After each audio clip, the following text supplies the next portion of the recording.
Истинный сын своего народа, воплотивший в себе его лучшие черты и служивший ему верой и правдой. Иван Павлович Морозов родился 30 сентября 1924 года в селе Межадр Сысольского района.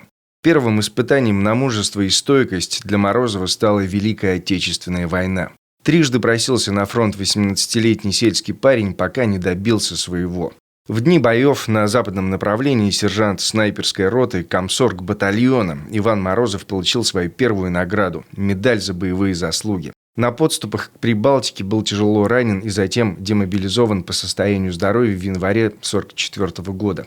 С юных лет Иван Морозов интуитивно чувствовал, что на его плечах лежит ответственность за судьбу родной земли. В 1945 году, в 21 год, Иван Морозов был избран первым секретарем Сысольского райкома комсомола. По его инициативе комсомольцы во внеурочное время зарабатывали деньги и в лесу, и на полях, и все до копейки отдавали детям погибших на войне. В 1948 году 24-летний комсомольский работник Иван Морозов получил свою первую трудовую награду – орден «Знак почета». Уже к этому времени у него отчетливо проявились черты лидера – человека, способного вести за собой других и брать на себя ответственность. Он именно любил республику, любил тех людей, любил земляков своих, которые в селе, любил лесорубов, шахтеров. И когда к нам приезжали вот эти делегации, писатели, художники, композиторы, вы знаете, они все встречались у него.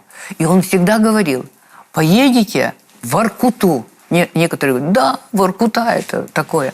А он говорил: знаете, вы, если вы не будете в Воркуте, вы не узнаете, что такое Коми-республика. Совершенно логичным было выдвижение Морозова на работу в областной комитет Всесоюзного Ленинского коммунистического союза молодежи и затем в областной комитет Коммунистической партии Советского Союза. Однако его тянуло ближе к людям, к конкретной работе. И с 1951 года Иван Павлович связывает свою судьбу с Крайним Севером. В 1953-м его избрали председателем исполкома Воркутинского горсовета. Он высоко ценил доверие людей и принялся за дело с присущей ему энергией и увлеченностью. Иван Павлович немало сделал в то время для развития Заполярной Воркуты, а затем и Инты, где работал председателем исполкома горсовета и первым секретарем Интинского горкома КПСС. Более 10 лет отдал Иван Павлович становлению экономики, социальной сферы и культуры Крайнего Севера. Это были годы напряженного труда, накопления опыта и самосовершенствования.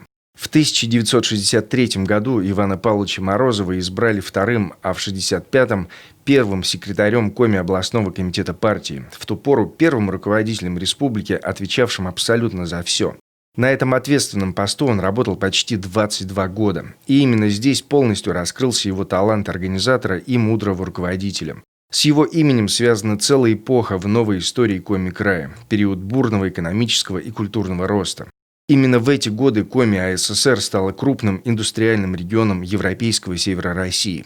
Благодаря его энергии и умению преодолевать любые преграды среди тайги и тундры выросли такие гиганты, как Сыктывкарский ЛПК, нефтяные и газовые промыслы Усинска и Вуктыла, Ударское советско-болгарское лесозаготовительное предприятие, крупнейшее в Печорском угольном бассейне шахта Варгашорская, Печорская ГРЭС, домостроительные комбинаты в городах республики и сотни других жизненно важных объектов.